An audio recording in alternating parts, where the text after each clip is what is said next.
ایلچی کے تینوں محافظ باہر بیٹھے تھے۔ اندر سے 3 آدمی نکلے، وہ کسی کے خون آلود لاش گھسیٹتے ہوئے باہر لے جا رہے تھے۔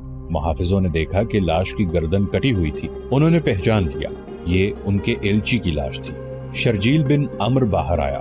تم اس کے ساتھی تھے؟ شرجیل نے محافظوں سے کہا۔ مجھے یقین ہے کہ اس کے بغیر تم بصرہ نہیں جاؤ گے۔ نہیں، ایک محافظ نے جواب دیا، پیغام اس کے پاس تھا۔ جاؤ، مدینہ کو لوٹ جاؤ، شرجیل نے کہا، اور محمد صلی اللہ علیہ وآلہ وسلم سے کہنا کہ ہم اپنے قبیلے اور اپنے عقیدے کی توہین برداشت نہیں کیا کرتے۔ اگر یہ شخص بصرہ پہنچ جاتا تو وہاں قتل ہو جاتا۔ خدا کی قسم، ایک محافظ نے کہا، ہم اپنے مہمان کے ساتھ یہ سلوک نہیں کیا کرتے۔ میں تمہیں مہمان سمجھ کر تمہاری جان بخشی کر رہا ہوں، شرجیل نے کہا، اور مجھے یہ نہ کہنا کہ میں تمہیں اس کی لاش دے دوں۔ مدینہ کی تمام تر آبادی کو معلوم ہو چکا تھا کہ رسول اللہ صلی اللہ علیہ وآلہ وسلم کا ایلچی دعوت اسلام لے کر بصرہ گیا ہوا ہے۔ سب ایلچی کی واپسی کے منتظر تھے، لیکن تینوں محافظ ایلچی کے بغیر واپس آئے۔ ان کے چہروں پر گرد کی تہ اور تھکن کے آثار ہی نہیں تھے، بلکہ غم و غصے کے تاثرات بھی تھے۔ وہ مدینہ داخل ہوئے تو لوگ ہجوم کر کے آ گئے۔ خدا کی قسم، ہم انتقام لیں گے، محافظ بازو لہرا لہرا کر کہتے جا رہے تھے۔ موتا کے شرجیل بن عمر کا قتل ہم پر فرض ہو گیا ہے۔ جب یہ خبر رسول اللہ صلی اللہ علیہ وآلہ وسلم کو ملی تو باہر مدینہ کی آبادی اکٹھی ہو گئی تھی۔ عربوں کے رواج کے مطابق قتل کی سزا قتل تھی۔ باہر لوگ انتقام انتقام کے نعرے لگا رہے تھے۔ اس دور میں بھی آج کل کی طرح ایک دوسرے کے ایلچیوں کو، جن کی حیثیت سفیروں جیسی ہوتی تھی، دشمن بھی تحفظ دیتا تھا۔ کسی کے ایلچی کو قتل کر دینے کا مطلب اعلان جنگ سمجھا جاتا تھا۔ اہل مدینہ رسول کریم صلی اللہ علیہ وآلہ وسلم نے باہر آ کر مدینہ والوں کے بکھرے ہوئے ہجوم سے فرمایا، میں نے انہیں لڑائی کے لیے نہیں للکارا تھا، میں نے انہیں سچا دین قبول کرنے کو کہا تھا۔ اگر وہ لڑنا چاہتے ہیں تو ہم لڑیں گے، ہم انتقام لیں گے، مسلمان کمزور نہیں۔ ہجوم نعرے لگا رہا تھا، مسلمانوں کا خون اتنا ارزاں نہیں، ہم اللہ اور رسول صلی اللہ علیہ وآلہ وسلم کے ناموس پر مر مٹیں گے۔ رسول کریم صلی اللہ علیہ وآلہ وسلم کے حکم سے اسی روز مجاہدین اسلام کی فوج تیار ہو گئی، جس کی تعداد 3000 تھی۔ رسول کریم صلی اللہ علیہ وآلہ وسلم نے سپہ سالاری کے فرائض زید رضی اللہ عنہ بن حارثہ کو سونپے۔ اگر زید شہید ہو جائیں تو سپہ سالار جعفر بن ابی طالب ہوگا۔ نبی کریم صلی اللہ علیہ وآلہ وسلم نے فرمایا، جعفر بھی شہید ہو جائے تو سپہ سالار عبداللہ بن رواحہ ہوگا۔ اگر عبداللہ کو بھی اللہ شہادت عطا کر دے تو فوج اپنا سپہ سالار خود چن لے۔ مورخ ابن سعد اور مغازی لکھتے ہیں کہ رسول کریم صلی اللہ علیہ وآلہ وسلم نے یہ 3 سالار درجہ بدرجہ مقرر کر کے مجاہدین کو دعاؤں کے ساتھ رخصت کیا۔ آپ صلی اللہ علیہ وآلہ وسلم نے سپہ سالار زید رضی اللہ عنہ بن حارثہ سے فرمایا کہ موتا پہنچ کر سب سے پہلے شرجیل بن عمر کو، جو ہمارے ایلچی کا قاتل ہے، قتل کیا جائے۔ پھر موتا اور اس کے ارد گرد کے لوگوں کو کہا جائے کہ وہ اسلام قبول کر لیں۔ انہیں بتایا جائے کہ اسلام کیا ہے۔ اگر وہ قبول کر لیں تو ان پر ہاتھ نہ اٹھایا جائے۔ مجاہدین کی اس فوج میں خالد رضی اللہ عنہ بن ولید محض سپاہی تھے، کسی دستے یا جیش کے کماندار بھی نہیں تھے۔ روم کے شہنشاہ ہرقل کی فوج آج کے اردن میں کسی جگہ خیمہ زن تھی۔ یہ قبیلہ غسان کا علاقہ تھا۔ فوج کی تعداد مورخین کے مطابق 1,00,000 تھی۔ یہ فوج اس علاقے کی بستیوں پر چھا چکی تھی۔ کھڑی فصل گھوڑے اور اونٹ کھا رہے تھے۔ لوگوں کے گھروں سے اناج اور کھجوروں کے ذخیرے فوج نے اٹھا لیے تھے، اور جوان اور خوبصورت عورتیں فوج کے سرداروں اور کمانداروں کے خیموں میں تھیں۔ ہرقل کا خیمہ قناتوں اور شامیانوں کا محل تھا۔ قبیلہ غسان کا سردار اعلیٰ ہرقل کے سامنے بیٹھا تھا۔ اسے ہرقل کی فوج کشی کی اطلاع ملی تھی تو وہ بیش قیمت تحائف اور اپنے قبیلے کی بے حد حسین 10-12 لڑکیاں لے کر ہرقل کے استقبال کو چلا گیا۔ اب ان لڑکیوں میں سے 2-3 ہرقل کے پہلو میں بیٹھی تھی۔ اور تم نے بتایا ہے کہ مدینہ سے محمد نے تمہیں پیغام بھیجا تھا کہ تمہارا قبیلہ اس کا مذہب قبول کر لے۔ ہرقل نے کہا، میں نے یہ بھی بتایا ہے کہ میرے ایک سردار شرجیل بن عمر نے مدینہ کے ایلچی کو مجھ تک نہیں پہنچنے دیا۔ غسان کے سردار اعلیٰ نے کہا، اسے موتا میں قتل کر دیا تھا۔ کیا مدینہ والوں میں اتنی طاقت اور جرت ہے کہ وہ اپنے ایلچی کے قتل کا انتقام لینے آئیں؟ ہرقل نے پوچھا۔ ان کی طاقت کم اور جرت زیادہ ہے، سردار اعلیٰ نے کہا۔ ان لوگوں پر محمد کا جادو سوار ہے۔ پہل مجھے ان کے متعلق اطلاعیں ملیں تو میں نے انہیں کوئی اہمیت نہیں دی، مگر انہوں نے ہر میدان میں فتح پائی اور ہر میدان میں ان کی تعداد بہت تھوڑی تھی۔ میں نے سنا ہے کہ محمد اور اس کے سالاروں کی جنگی چالوں کے سامنے کوئی ٹھہر نہیں سکتا۔ اس نے مجھے اپنے مذہب کا جو پیغام بھیجا تھا اس سے پتہ چلتا ہے کہ وہ اپنے آپ کو بہت طاقتور سمجھنے لگا ہے۔ تم کیا چاہتے ہو؟ ہرقل نے ایک نیم برہنہ لڑکی کے ہاتھ سے شراب کا پیالہ لیتے ہوئے پوچھا، بات صاف کہہ دوں تو میرے لیے بھی اچھا ہے اور آپ کے لیے بھی۔ سردار اعلیٰ نے کہا، میں نے آپ کی فوج دیکھ لی ہے، میرا قبیلہ کوئی چھوٹا قبیلہ نہیں، اگر زیادہ نہیں تو آپ جتنی فوج میرے پاس بھی ہے، آپ اپنے ملک سے دور رہیں۔ اگر ہم لڑیں گے تو میں اپنی زمین پر لڑوں گا، جہاں کا بچہ بچہ آپ کا دشمن ہے۔ کیا تم مجھے دھمکی دے رہے ہو؟ ہرقل نے مسکرا کر پوچھا۔ اگر یہ دھمکی ہے تو میں اپنے آپ کو بھی دے رہا ہوں، غسان کے سردار اعلیٰ نے کہا۔ میں آپ کو آپس کی لڑائی کے نتائج بتا رہا ہوں جو ہم دونوں کے لیے اچھے نہیں ہوں گے۔ اس کا فائدہ مدینہ والوں کو پہنچے گا۔ کیا یہ بہتر نہیں ہوگا کہ ہم دونوں مل کر مسلمانوں کو ختم کر دیں؟ میں فتح کی صورت میں آپ سے کچھ نہیں مانگوں گا، مفتوحہ علاقہ آپ کا ہوگا، میں اپنے علاقے میں واپس آ جاؤں گا۔ ہم آپس میں لڑ کر اپنی طاقت ضائع نہ کریں، پہلے ایک ایسی طاقت کو ختم کریں جو مدینہ میں ہم دونوں کے خلاف تیار ہو رہی ہے۔ میں تمہاری تجویز کو قبول کرتا ہوں، شہنشاہ ہرقل نے کہا۔ پھر اپنی فوج کو حکم دے دیں کہ غسان کی بستیوں میں لوٹ مار بند کر دیں۔ دے دوں گا، ہرقل نے کہا۔ ہمیں مدینہ والوں کے انتظار میں نہیں رہنا چاہیے، ہم مدینہ کی طرف بڑھیں گے۔ انہیں زیادہ انتظار نہ کرنا پڑا۔ مدینہ کے 3000 مجاہدین مدینہ سے بہت دور نکل گئے تھے۔ موتا سے کچھ فاصلے پر مان نام کا ایک مقام تھا، وہاں انہوں نے پڑاؤ کیا۔ اس علاقے اور اس سے آگے کے علاقے میں مجاہدین اجنبی تھے، انہیں کچھ خبر نہیں تھی کہ آگے کیا ہے۔ معلوم یہ کرنا تھا کہ آگے دشمن کی فوج موجود ہے یا نہیں، اگر ہے تو کتنی ہے اور کیسی ہے۔ یہ معلوم کرنے کے لیے 3-4 مجاہدین کو قریب سے شتر سواروں کے بھیس میں آگے بھیج دیا گیا۔ ان 2 آدمیوں نے رات آگے کہیں جا کر گزاری اور اگلی شام کو واپس آئے۔ وہ جو خبر لائے تھے وہ اچھی نہیں تھی، وہ دور آگے چلے گئے تھے۔ پہلے انہیں غسان کے 2 کنبے نظر آئے جو نقل مکانی کر کے کہیں جا رہے تھے۔ دونوں کنبوں میں نوجوان لڑکیاں اور جوان عورتیں زیادہ تھیں۔ وہ لوگ امیر کبیر معلوم ہوتے تھے، ان کا سامان کئی اونٹوں پر لدا ہوا تھا۔ یہ قافلہ ایک جگہ آرام کے لیے رکا ہوا تھا، مجاہدین بھی وہیں رک گئے اور انہوں نے قافلے والوں کے ساتھ راہ و رسم پیدا کر لی اور یہ ظاہر نہ ہونے دیا کہ وہ مسلمان ہیں۔ انہوں نے بتایا کہ وہ بصرہ جا رہے ہیں اور وہاں سے تجارت کا سامان لائیں گے، یہیں سے واپس چلے جاؤ۔ قافلے کے آدمیوں نے انہیں بتایا، روم کے بادشاہ ہرقل کا لشکر لوٹ مار اور قتل و غارت کرتا چلا آ رہا ہے، تم سے اونٹ اور مال و دولت چھین لیں گے اور ہو سکتا ہے تمہیں قتل بھی کر دیں۔ پھر ہرقل کی فوج کشی کی باتیں ہوتی رہیں۔ پتہ چلا کہ انہوں نے ہرقل کی فوج دیکھی نہیں، صرف سنا ہے کہ یہ فوج اردن میں داخل ہو کر لوٹ مار کر رہی ہے۔ ان کنبوں میں چونکہ عورتیں زیادہ تھیں اس لیے انہیں بچانے کے لیے یہ لوگ بھاگ نکلے۔ مجاہدین کے لیے ضروری ہو گیا کہ وہ ہرقل کے متعلق صحیح صورتحال معلوم کریں۔ یہ بہت بڑا خطرہ تھا۔ مجاہدین اور آگے چلے گئے، انہیں غسان کی ایک بستی نظر آ گئی۔ وہ بستی میں چلے گئے، بتایا کہ وہ بصرہ جا رہے ہیں، مگر راستے میں رہزنوں نے انہیں لوٹ لیا۔ بستی والوں نے انہیں کھانا کھلایا اور خاصی آؤ بھگت کی، وہاں سے انہیں صحیح اطلاع ملی۔ صحیح صورتحال یہ تھی کہ ہرقل اور قبیلہ غسان کے درمیان معاہدہ طے پا گیا تھا۔ قبیلہ غسان نے اپنی فوج ہرقل کی فوج میں شامل کر دی تھی اور دونوں فوجوں کا رخ مدینہ کی طرف تھا۔ مورخوں نے ہرقل کی فوج کی تعداد 1 لاکھ اور 1 لاکھ غسان کی فوج کی تعداد لکھی ہے، لیکن بعض مورخ اس سے اتفاق نہیں کرتے، وہ دونوں فوجوں کی مجموعی تعداد 1 لاکھ بتاتے ہیں۔ بہرحال مدینہ کی اسلامی فوج کی تعداد سب نے 3000 لکھی ہے۔ اگر ہم واپس چلے گئے تو یہ ہرقل اور غسان کے لیے دعوت ہوگی کہ بے دھڑک مدینہ تک چلے آؤ۔ عبداللہ رضی اللہ عنہ بن رواحہ نے کہا، ہم دشمن کو یہیں پر روکیں گے۔ کیا ہم اتنی تھوڑی تعداد میں اتنے بڑے لشکر کو روک سکیں گے؟ زید رضی اللہ عنہ بن حارثہ نے پوچھا، کون سے میدان میں ہم تھوڑی تعداد میں نہیں تھے؟ جعفر رضی اللہ عنہ بن ابی طالب نے کہا، اگر ہم مل کر کسی فیصلے پر نہیں پہنچ سکتے تو ہم میں سے کوئی مدینہ چلا جائے اور رسول اللہ صلی اللہ علیہ وآلہ وسلم سے احکام لے آئے، ہم اتنا وقت ضائع نہیں کر سکتے۔ عبداللہ رضی اللہ عنہ نے کہا، دشمن ہمیں اتنی مہلت نہیں دے گا، خدا کی قسم میں دشمن کو یہ تاثر نہیں دوں گا کہ ہم اس کے لشکر سے ڈر گئے ہیں، اور میں مدینہ میں یہ کہنے کے لیے داخل نہیں ہوں گا کہ ہم پسپا ہو کر آئے ہیں۔ زید رضی اللہ عنہ نے کہا، جانیں قربان کر کے زندہ رہنے والوں کے لیے مثال قائم کر جائیں گے۔ یہ مت بھولو کہ غسان کی فوج میں عیسائیوں کی تعداد زیادہ ہے، عیسائی اپنے مذہب کی خاطر لڑیں گے۔ عبداللہ بن رواحہ کھڑے ہوئے اور اپنے مجاہدین کو اکٹھا کر کے اتنے جوشیلے لہجے میں خطاب کیا کہ 3000 مجاہدین کے نعرے زمین و آسمان کو ہلانے لگے۔ سپہ سالار زید رضی اللہ عنہ بن حارثہ نے آگے کو کوچ کا حکم دیا۔ مورخین لکھتے ہیں کہ مجاہدین اسلام نے اپنے آپ کو بڑے ہی خطرناک امتحان میں ڈال دیا۔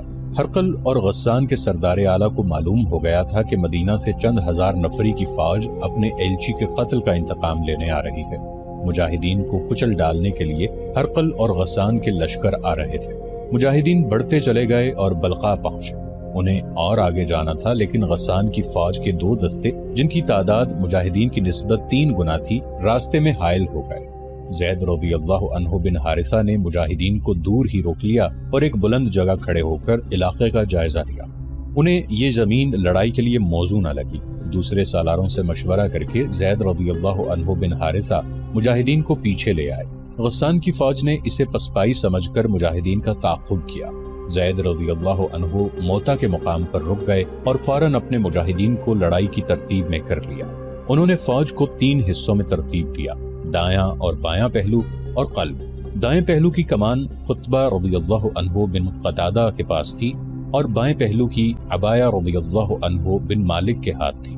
زید رضی اللہ عنہ خود قلب میں رہے۔ اللہ کے سچے نبی کے عاشق ہو۔ زید رضی اللہ عنہ بن حارثہ نے بڑی بلند آواز سے مجاہدین کو للکارا، آج ہمیں ثابت کرنا ہے کہ ہم حق کے پرستار ہیں۔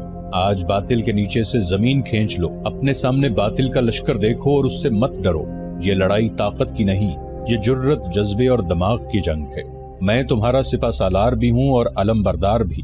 دشمن کا لشکر اتنا زیادہ ہے کہ تم اس میں گم ہو جاؤ گے، لیکن اپنے ہوش گم نہ ہونے دینا۔ ہم اکٹھے لڑیں گے اور اکٹھے مریں گے۔ زید رضی اللہ عنہ نے علم اٹھا لیا۔ دشمن کی طرف سے تیروں کی پہلی بوچھاڑ آئی۔ زید رضی اللہ عنہ کے حکم سے مجاہدین کے دائیں اور بائیں پہلو پھیل گئے اور آگے بڑھے۔ یہ آمنے سامنے کا تصادم تھا۔ مجاہدین دائیں اور بائیں پھیلتے اور آگے بڑھتے چلے گئے اور زید رضی اللہ عنہ نے قلب کو آگے بڑھا دیا۔ وہ خود آگے تھے۔ یہ مرکہ ایسا تھا کہ مجاہدین کا حوصلہ اور جذبہ برقرار رکھنے کے لیے سپہ سالار کا آگے ہونا ضروری تھا۔ چونکہ علم بھی سپہ سالار زید رضی اللہ عنہ بن حارثہ کے پاس تھا، اس لیے دشمن انہی پر تیر برساتا اور حلے بول رہا تھا۔ زید رضی اللہ عنہ کو تیر لگ چکے تھے، جسم سے خون بہ رہا تھا، لیکن انہوں نے علم نیچے نہ ہونے دیا اور ان کی للکار خاموش نہ ہوئی۔ علم اٹھاتے ہوئے وہ تلوار بھی چلا رہے تھے، پھر ان کے جسم میں برچیاں لگیں، آخر وہ گھوڑے سے گر پڑے اور شہید ہو گئے۔ علم گرتے ہی مجاہدین کچھ بددل ہوئے، لیکن جعفر رضی اللہ عنہ بن ابی طالب نے بڑھ کر علم اٹھا لیا۔ رسول اللہ صلی اللہ علیہ وآلہ وسلم کے شہدائیوں، جعفر رضی اللہ عنہ نے علم اوپر کر کے بڑی ہی اونچی آواز سے کہا، خدا کی قسم، اسلام کا علم گر نہیں سکتا، اور انہوں نے زید رضی اللہ عنہ بن حارثہ شہید کی جگہ سنبھال لی۔ مجاہدین لشکر کفار میں گم ہو گئے تھے، لیکن ان کا جذبہ قائم تھا۔ ان کی للکار اور ان کے نعرے سنائی دے رہے تھے۔ سالار سپاہیوں کی طرح لڑ رہے تھے۔ ان کا علم بلند تھا۔ تھوڑی ہی دیر بعد علم گرنے لگا۔ علم گرتا تھا اور اٹھتا تھا۔ عبداللہ رضی اللہ عنہ بن رواحہ نے دیکھ لیا، سمجھ گئے کہ علم بردار زخمی ہے اور اب وہ علم کو سنبھال نہیں سکتا۔ علم بردار سپہ سالار خود تھا۔ یہ جعفر رضی اللہ عنہ بن ابی طالب تھے۔ عبداللہ رضی اللہ عنہ بن رواحہ ان کی طرف دوڑے۔ ان تک پہنچنا ممکن نظر نہیں آتا تھا۔ عبداللہ رضی اللہ عنہ جعفر رضی اللہ عنہ تک پہنچے ہی تھے کہ جعفر رضی اللہ عنہ گر پڑے۔ ان کا جسم خون میں نہا گیا تھا۔ جسم پر شاید ہی کوئی ایسی جگہ تھی جہاں تلوار یا برچھی کا کوئی زخم نہ تھا۔ جعفر رضی اللہ عنہ گرتے ہی شہید ہو گئے۔ عبداللہ رضی اللہ عنہ نے پرچم اٹھا کر بلند کیا اور نعرہ لگا کر مجاہدین کو بتایا کہ انہوں نے علم اور سپہ سالاری سنبھال لی ہے۔ یہ دشمن کی فوج کا ایک حصہ تھا جس کی تعداد 10 سے 15 ہزار تک تھی۔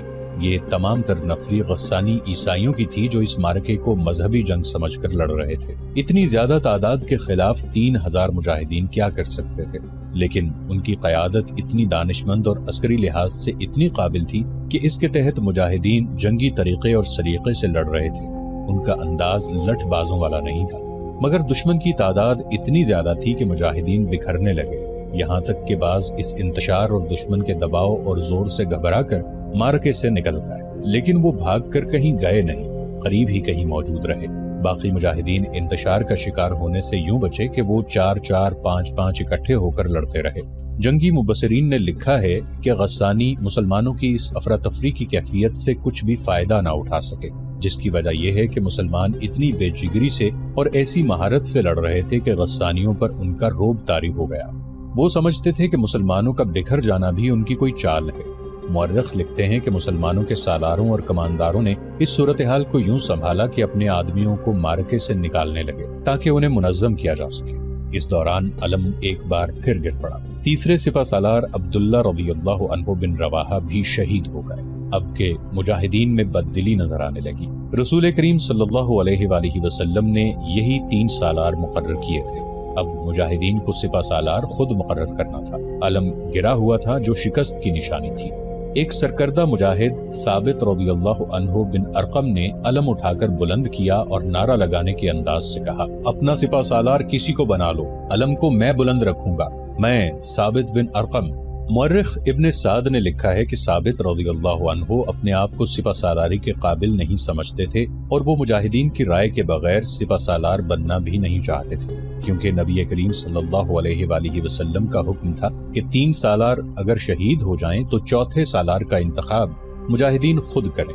ثابت رضی اللہ عنہ کی نظر خالد رضی اللہ عنہ بن ولید پر پڑی جو قریب ہی تھے، مگر خالد رضی اللہ عنہ بن ولید کو مسلمان ہوئے ابھی 3 ہی مہینے ہوئے تھے، اس لیے انہیں اسلامی معاشرے میں ابھی کوئی حیثیت حاصل نہیں ہوئی تھی۔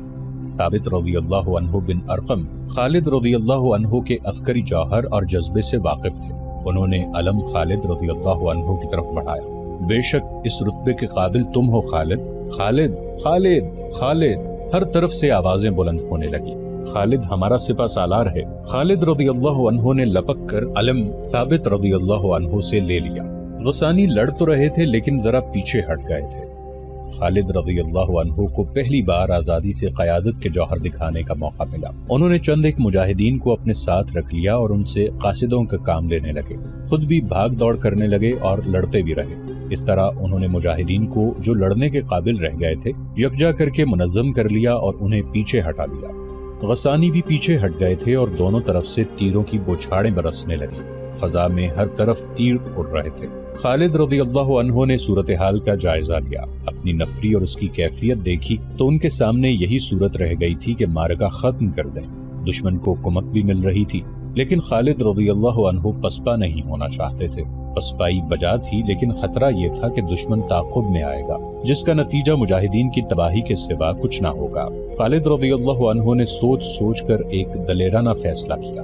وہ مجاہدین کے آگے ہو گئے اور غسانیوں پر حلہ بول دیا۔ مجاہدین نے جب اپنے سپہ سالار اور اپنے علم کو آگے دیکھا تو ان کے حوصلے تر و تازہ ہو گئے۔